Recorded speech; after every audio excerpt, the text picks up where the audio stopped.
بالکل ٹھیک. کیسا جا رہا ہے ماشاءاللہ آپ کا ادارہ اینڈ ایوری تھنگ؟ میسیج آپ کے آتے رہتے ہیں ماشاءاللہ کہ اتنے زیادہ لوگ ماشاءاللہ دین کی طرف آ رہے ہیں, اسلام قبول کر رہے ہیں, تو کیسا آپ کا ایکسپیرینس ماشاءاللہ یہ سارا؟ الحمدللہ میں ایکسپیکٹ نہیں کر رہا تھا کہ اللہ سبحانہ وتعالیٰ کی توفیق سے یعنی اتنے کم وقت میں اتنا اچھا اور اتنا زیادہ رسپانس ملے گا. اور اس میں سچی بات ہے کہ ہمارا نہ تو کوئی کمال ہے اور نہ کوئی ایسی ایفرٹ ہے.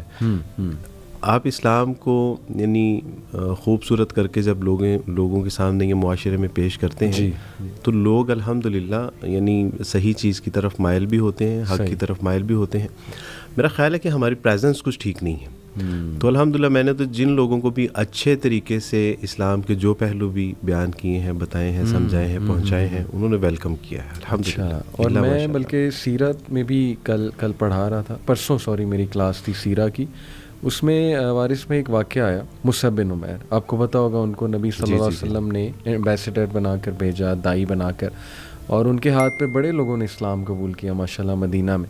تو میں پڑھ رہا تھا کہ سعد بن معاذ اور ان کے ایک اور ساتھی تھے, وہ بھی سردار تھے, ان کا نام میرے ذہن سے اچانک نکلے, اسید تھے شاید غالباً. اینی وے یہ دونوں معاذ بن ان کے سامنے مصعب بن عمیر کے سامنے آئے اور مصعب بن عمیر کو بڑے سخت الفاظ کہے کہ تم یہاں سے نکل جاؤ, چلے جاؤ, تم پوائزن کر رہے ہو ہمارے لوگوں کو. مصعب بن عمیر نے بڑی خوبصورتی اور کمپوزر کے ساتھ کہا کہ دیکھیں آپ نا میری بات سنیں, اگر آپ کو میری بات اچھی لگے تو مان لیں, نہ اچھی لگے تو میں یہاں سے چلا جاؤں گا. پہلی تو چیز دیکھیں وارث بھائی کتنا کانفیڈنس تھا صحابہ کو اسلام کے اوپر, انہیں پتہ تھا کہ وی ہیو سم تھنگ جو اوریجنل چیز ہے. اچھا انہوں نے کہا ٹھیک ہے چلو بات بجا ہے, سن لیتے ہیں تمہاری بات. اور روایات میں آتا ہے کہ دونوں کو 5 منٹ لگے اسلام قبول کرنے. اللہ اکبر. سعد بن معاذ بہت بڑے سردار اور پھر وہ دوسرے سردار, یعنی ایز اف کہ وہ ریڈی بیٹھے ہوئے تھے اور تنگ آ چکے تھے, ظاہر ہے وہ دوسری چیزیں دیکھ کے, اور ان کے اندر ایک خلا تھی. تو جیسے ہی مصعب بن عمیر نے قرآن کی تلاوت فرمائی, کچھ چند ایک باتیں بتائیں, 5 منٹ لگے, انہوں نے کلمہ پڑھ لیا. فلیم جو ہے نا ہر کسی کے اندر ہوتا ہے جی, اور یعنی ایک سپارک چاہیے آپ کو بس. یعنی جب آپ توحید کا, سنت کا ایک ان کو سپارک پیش کرتے ہیں نا تو الحمدللہ ایمان کی آگ شمع روشن نہ ہو, امپاسبل, یہ ممکن نہیں ہے ماشاءاللہ. وارث پہ آج خاص میں بات کرنا چاہ رہا ہوں یہ حدیث کو لے کے. مسند احمد کی حدیث ہے کہ نبی اکرم صلی اللہ علیہ وسلم نے فرمایا, کانٹیکسٹ بتا رہا ہوں, ایگزیکٹ الفاظ نہیں, کانٹیکسٹ یہ حدیث کا کہ جو کوئی بھی اللہ کی خاطر کچھ چھوڑتا ہے تو اللہ تعالیٰ اس کو بہترین نعم و بدل اور متبادل دیتا ہے اس کا. تو ماشاءاللہ اکثر میں نے آپ کو کہتے سنا ہے کہ میں نے اسلام کی طرف جب آیا تو میری فیملی میرے سے چلی گئی, اپنے سگے بہن بھائیوں نے جو ہے وہ ظاہر ہے کافی ٹف ٹائم دیا. لیکن ابھی ریسنٹلی ماشاءاللہ آپ ایک جگہ انوائٹڈ تھے, لاہور بار ایسوسی ایشن. جی بالکل, میں بھی موجود تھا وہاں پہ آپ کے ساتھ. وہاں آپ نے ایک بڑی ایموشنل بات کی تھی جو لٹرلی میرا رونا آ رہا تھا اس ٹائم پہ. وہ بات یہ تھی کہ دیکھیں آج لا بار ایسوسی ایشن کے جو پریزیڈنٹ ہیں, ٹیکس بار ایسوسی ایشن کے, وہ خود مجھے کہہ رہے ہیں کہ عبد الوارث میرا بھائی ہے. الحمدللہ. آپ دیکھیں انہوں نے آغاز ہی اس سے کیا, انہوں نے آغاز اس طرح کیا کہ آج محفل میں میرے بھائی موجود ہیں عبد الوارث. تو آپ نے اس وقت کہا کہ دیکھیں اللہ تعالیٰ نے کیسا نعم و بدل دیا ہے کہ اگر اپنا بھائی نہیں قبول کر رہا تو اللہ کیسے باعزت لوگوں کے تھرو مجھے میسج دے رہا ہے کہ وارث تم اکیلے نہیں ہو. میں بلکہ بتانا چاہوں گا آپ کو کہ لوگ مجھے پوچھتے تھے کہ عبد الوارث بھائی آپ اسلام قبول کر رہے ہیں. صحیح. اسلام قبول کرنے کے بعد آپ کو پتہ ہے کہ آپ کے ماں باپ, بہن بھائی, رشتہ دار آپ سے چھوٹ جائیں گے. اس کے بدلے میں ہمیں نہیں پتہ کہ آپ کو کون سی نعمتیں ملیں گی, کیا ملے گا, عزت, شہرت, نام, مقام و مرتبہ سب کچھ ملے گا, لیکن ماں باپ, بہن بھائی کہاں سے لاؤ گے؟ تو وہی اس دن میں نے وہی عرض کی کہ الحمدللہ اللہ سبحانہ و تعالیٰ نے اپنے سگے بہن بھائی جب لے لیے تو اللہ نے اس قوم, ملک, ملت کے محمد علی جیسے, یحییٰ نعمان جیسے, احمد جیسے، یعنی یہ وہ لوگ ہیں جو یقین کیجئے کہ واقعی مجھے اپنے بھائیوں سے زیادہ محبت کرتے ہیں. اور بہنیں اللہ سبحانہ و تعالیٰ نے مجھے ایسی عطا فرمائی امت مسلمہ میں سے کہ جو راتوں کو اٹھ کے میرے لیے جولیاں اٹھا کے دعا کرتی ہیں کہ عبدالواس بھی آپ کے لیے بہت دعائیں ہیں کہ اللہ سبحانہ و تعالیٰ آپ کو کامیابی اور کامرانیاں عطا فرمائیں. یہ سچی بات ہے، یہ میں حقیقت میں بتا رہا ہوں. کوئی کام ہوتا ہے، کوئی مشکل کو پروجیکٹ ہوتا ہے، تو کہتی ہیں عبدالواس بھی راتوں کو اٹھ کے آپ کے لیے دامن اٹھا کے اللہ سے دعائیں مانگتی ہیں. تو اللہ نے ایسی بہنیں عطا فرمائی. اللہ سبحانہ و تعالیٰ نے ایسے بزرگ عطا فرمائے کہ جنہوں نے یقیناً والدین سے بھی زیادہ جو ہے وہ میرا خیال رکھا، محبت، شفقت، اور سر پہ اپنا ہاتھ رکھا. اور کبھی زندگی میں مشکل یعنی نشیب و فراز بھی آئے اور انہوں نے اس میں جو ہے وہ کبھی مجھے تنہا نہیں چھوڑا اور ہمیشہ خیال رکھا. الحمدللہ. میں اپنی ساس محترمہ کی اگر آپ کو مثال دینا چاہوں تو میں نے جب اسلام قبول کیا تو پوچھا کہ ساسا مجھے کیا کرنا چاہیے، تو انہوں نے کہا کہ بیٹا آپ نوجوان ہیں، آپ کو سب سے پہلے شادی کرنی چاہیے. اچھا. اور الحمدللہ میری خواہش تھی کہ میں کسی دیندار اور کسی اسکالر سے شادی کروں. صحیح. تو میں نے اپنے استاد صاحب سے بات کی، انہوں نے اپنے مدرسے میں بات کی. بالکل ٹھیک. کہ عبدالوارث شادی کرنا چاہتا ہے تو کون ہے آپ میں سے جو اس سے شادی کرنا چاہیے. میری اہلیہ نے ایک بات مجھے بتائی، میں آج وہ بھی یعنی آن ایئر یہ بتا رہا ہوں. استاد صاحب نے کہا کہ میری بیٹی ابھی شادی کے قابل نہیں ہے. اچھا. بالغ نہیں ہے. اگر وہ بالغ ہوتی تو میں عبدالوارث کو اپنی بیٹی کے جو ہے وہ نکاح کے لیے میں ان کو کہہ دیتا. تو میری اہلیہ نے کہا کہ ہمیں بڑا شوق ہوا کہ یہ یعنی کون ہے جو اتنا. تو استاد صاحب نے اس کے بعد پھر ان کے گھر والوں سے، تو اس وقت علی بھائی میں جاب کرتا تھا اور نامنل سی جاب تھی، ایک بائک تھی، گھر بھی نہیں تھا. تو میری اہلیہ محترمہ نے ہاں کر دی، میری یعنی ساس محترمہ نے ہاں کر دی.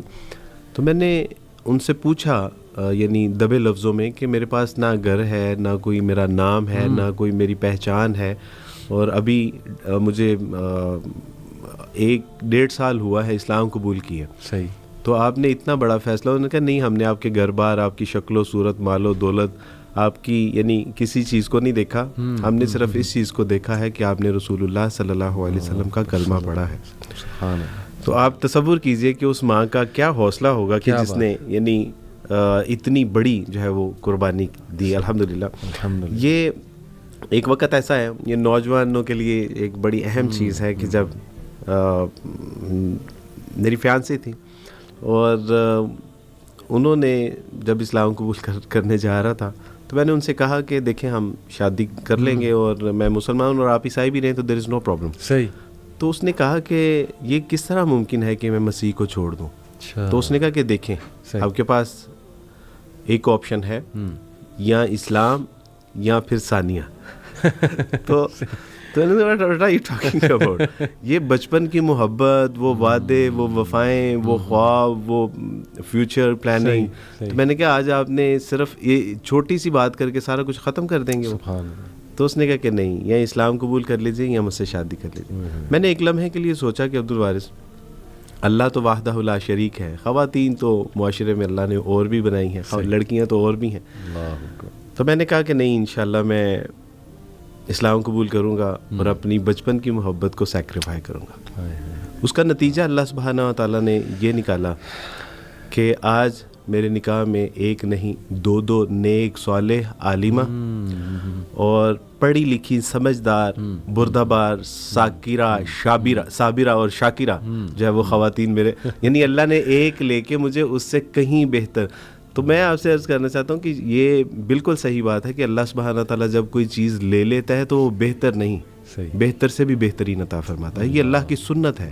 اور ہم کس کے ساتھ یعنی سیکریفائی کس کے لیے کر رہے ہیں؟ اللہ کے لیے سیکریفائی کر رہے ہیں. اور جب اللہ کے لیے آپ سیکریفائی کرتے ہیں تو اللہ سبحانہ تعالیٰ آپ اس کا نعم البدل نہ عطا فرمائے، نہ صرف آخرت میں بلکہ وہ دنیا میں بھی اس کا نعم البدل عطا فرماتا ہے. یہ میرا پرسنل ایکسپیرینس ہے. الحمدللہ. خواتین کو آپ کی بات بڑی پسند آ رہی ہوگی، لیکن جب آپ نے یہ کہا کہ 2 وائفز ہیں آپ کی، وہاں پہ شاید کچھ خواتین جو ہے وہ آپ سے ناراض نہ ہو. میں اپنی ان تمام بہنوں سے معذرت بھی ہوں اور اپنی بہنوں کو، بیٹیوں کو یہ پیغام دینا چاہتا ہوں کہ بیٹا جب ہم قرآن کی ساری باتوں کو مانتے ہیں تو پھر اس بات کو، اور یہ بہت آئیڈیل نہیں ہے، اس کی اجازت ہے کنڈیشنز کے ساتھ. الحمدللہ.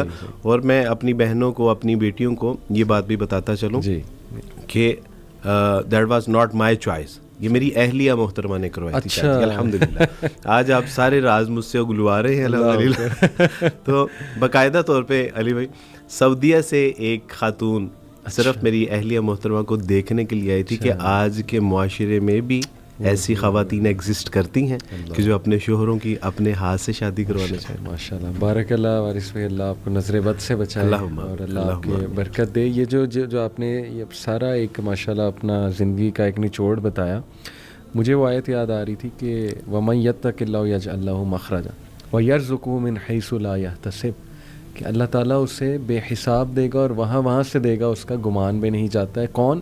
جو تقوی اختیار کرے گا، یعنی اللہ کا ہو جائے گا. ان شارٹ یہ ہے. اور وارث پہ دیکھیں آپ کے اس سے نا رزق بھی ڈیفائن ہو رہا ہے کہ رزق اصل میں ہوتا کیا ہے. ہم یہ سمجھتے ہیں کہ رزق بس نا پیسہ ہے، نوٹ ہے، پیپر کرنسی ہے، وہ کھانا ہے، پانی ہے، کھانا پانی. حالانکہ ماشاءاللہ رزق لوئل لوگ بھی ہیں، مخلص لوگ، اللہ کے لیے محبت کرنے والے. آپ نے کہا نا راتیں اٹھ کے دعائیں کرتی ہیں. ماشاءاللہ میں نے ایک بار ایک سٹیٹس سیٹ کیا اپنے پیج پہ وارث بھائی، اس وقت میں تھوڑا سا ڈاؤن تھا. میں نے کہا کہ نا میرے لیے دعاؤں کی درخواست کیجیے.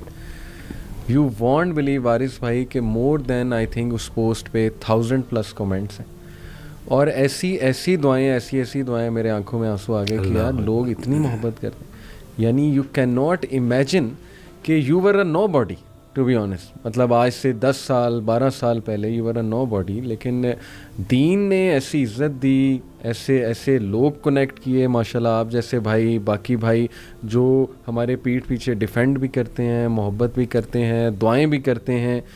تو یہ سمجھنا چاہیے ہمارے لوگوں کو وارث بھائی کہ رزق جو ہے وہ سوشل ویلتھ بھی ہے.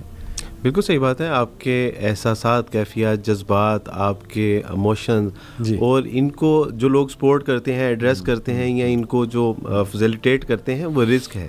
لوگ جو آپ کے ساتھ ہنس کے مسکرا کے بات کرتے ہیں، یہ رزق ہے. آپ کی عزت، مقام و مرتبہ، یہ آپ کا رزق ہے.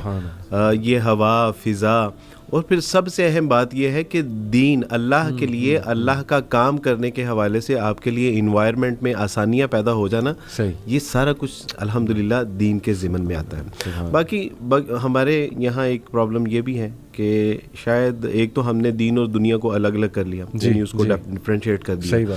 اس کو کرنے کے بعد ایک مصیبت یہ آئی کہ ہم نے سمجھا کہ دنیا آسان ہے، دین مشکل ہے. میں آپ کو بتاؤں کہ جب میں مسلمان نہیں تھا تو میری لائف ٹف نہیں، ویری ٹف تھی. جب میں نے اسلام قبول کیا تو زندگی آسان نہیں بلکہ نہایت آسان ترین اللہ سبحانہ و تعالیٰ نے بنا دی. اب مجھے نہیں سمجھ آتی کہ یعنی ہمارے جو بورن مسلمز ہیں، یعنی انہوں نے یہ کانسیپٹ کہاں سے لیا ہے کہ دین مشکل ہے. واللہ دین مشکل نہیں ہے. یعنی آپ اگر مسکرا کے بات کر رہے ہیں تو یہ دین مشکل نہیں ہے. آپ اگر دن میں 5 بار اپنے ہاتھ منہ دھو کے وضو کر کے نماز پڑھ رہے ہیں تو یہ مشکل نہیں ہے. یہ پوری لائف ٹائم آپ کے لیے آسانی پیدا کرنے والی چیز ہے، جو آپ کو بیماریوں سے، آپ کو تنگی تکلیف، پریشانی، مجبوری، انزائٹی سے، ڈپریشن سے آپ کو بچاتی ہے. یہ تو ساری زندگی کے لیے آپ کے لیے آسانی پیدا فرما رہی ہے. وہ سے کہ یہ دین جو ہے وہ مشکل ہے. آپ اپنے پیسے سے 2.5% صرف دے رہے ہیں. جو آپ کو لگ رہا ہے کہ یہ میں پیسہ دوں گا اور دل کو ہاتھ پڑا، لیکن اس کی وجہ سے اللہ سبحانہ تعالیٰ آپ کے مال میں برکت کتنی عطا فرما رہے ہیں. یہ اگر اللہ ہمیں آنکھیں عطا فرما دے اور ہم اس کو دیکھ سکیں تو شاید ہم اپنا سارا مال اللہ کی راہ میں خرچ کر دیں. اسی طرح یعنی ایک لمحے کے لیے اگر ہم سوچ بھی لیں کہ دین مشکل ہے، دنیا مشکل نہیں ہے. یعنی صرف ہم نے یہاں پہ 60 سال میکسیمم ہم نے 60 سال رہنا ہے، اور اس کے لیے بچوں کو صبح سردی گرمی میں اسکول نہیں بھجوا رہے. کیا ان کے لیے ہم محنت مشقت نہیں کر رہے؟ یعنی دنیا میں بھی کون سا کام ایسا ہے اور ہم چھوڑ دیتے ہیں؟ یعنی اگر دنیا میں کوئی مشکل کام ہے تو ہم یہ کہہ کہ کب چھوڑ دیتے ہیں کہ یہ مشکل ہے، یہ ہم نہیں. دنیا کے لیے بڑے دھکے کھاتے ہیں ہمارے سامنے. اور یقین کیجئے کہ مجھے صرف یہی سمجھ آ رہی تھی کہ عبد الوارث یہاں اگر 20 25 30 سال میکسیمم، ویسے تو ابھی لمحے کی بھی پتہ نہیں ہے کہ ہم زندہ رہیں گے یا نہیں رہیں گے، لیکن میکسیمم اگر ہم نے 30 40 50 سال اگر یہاں پہ سروائیو کرنا بھی ہے، علی بھائی وہ زندگی دیکھ کے میری روح کانپ جاتی ہے کہ جو نہ ختم ہونے والی ہے، جس کا کوئی اخیر ہی نہیں ہے. حدیث میں آتا ہے کہ اس دن موت کو بھی جو ہے وہ برے کی صورت میں لایا جائے گا اور اس کو بھی قربان کر دیا جائے گا. جو زندہ ہے وہ زندہ ہی ہے. کیا بات. تو میں سوچتا تھا کہ عبدالوارث آج آپشن ہے, ماں باپ, بہن بھائی, رشتہ دار, یہ جو کچھ آپ کا اسٹیٹس ہے, یہ جو بھی معاشرے میں ایک مشکل مرحلہ تھا, کہ آخرت کے معاملے میں یہ کچھ بھی نہیں ہے. اور پھر ہوا یہ کہ جب اسلام قبول کرنے کی طرف آئے, فیصلہ کیا, تو میں دیکھ رہا تھا کہ پیچھے مڑ کے جب دیکھا تو فیانسی بھی نہیں تھی. مجھے زیادہ دکھ جو ہے وہ فیانسی کا تھا. بالکل. بچپن کی محبت وہ بھی نہیں ہے, امی ابو نہیں ہے, بہن بھائی نہیں ہے, سبحان. جو بچپن کے دوست تھے وہ بھی نہیں ہے. پیچھے مڑ کے دیکھا تو کوئی نہیں ہے. لیکن جیسے ہی میں نے آگے مڑ کے دیکھا تو میرے اللہ تھے, رسول اللہ تھے, کتاب اللہ تھی. سبحان. اور پھر اس کے بعد اللہ سبحانہ تعالیٰ نے ایسے راستے میرے لیے آسان کیے کہ میں چلتا گیا اور لوگ ملتے گئے. تو آج اور اس پہ اللہ نے میرے ساتھ جو سب سے بڑا احسان میرے اوپر کیا وہ یہ کہ نہ صرف اللہ سبحانہ تعالیٰ نے مجھے امت مسلمہ کے بہترین لوگ بطور بہن بھائی عطا فرما دیے, بلکہ اللہ نے پھر میرے ماں باپ اور بہن بھائی بھی مجھے لوٹا. سبحان اللہ. یہ میرے ساتھ یہ یعنی یہ آپ اللہ کی سنت کو دیکھیں کہ اللہ نے پھر ان سب کو بھی میرے ساتھ جو اللہ نے آپ کی آنکھیں ٹھنڈی اس حوالے سے بھی کر دی ماشاءاللہ. الحمدللہ. اور آج میں اپنے خاندان کی آنکھوں کا تارا ہوں الحمدللہ. ان کی خواہش ہے کہ عبدالوارث ہمارے گھر میں ایک کپ, وہ مسلمان نیو مسلم ہے یا نان مسلم ہے, ان کی خواہش ہے کہ عبدالوارث, ابھی میں الحمدللہ کچھ دن پہلے اپنی شی از کرسچن اسٹل ناؤ, تو اس کی آنکھوں میں آنسو تھے کہ آج میرا بھائی میرے گھر آیا. میری اور وہی لوگ تھے کہ جنہوں نے میرا بائیک آؤٹ کیا تھا, وہی لوگ تھے جو میرا بائیک آؤٹ کر کے آج وہ میرے آفس میں آتے ہیں مجھ سے ٹائم لے کے. یہ میرا سچی بات ہے, میرا اس میں کوئی کمال نہیں ہے. یہ رسول اللہ صلی اللہ علیہ وسلم کا لایا ہوا دین, اس کے اندر خوبصورتی, اس کا پوٹینشیل اتنا ہے کہ الحمدللہ کوئی شخص اس دین کے جو ہے وہ قبول کیے بغیر رہ نہیں سکتا. بس یہ ہے کہ ہم اس کو احسن طریقے سے کاش کے جو ہے وہ اس کو پریزنٹ کر سکیں. آپ یہ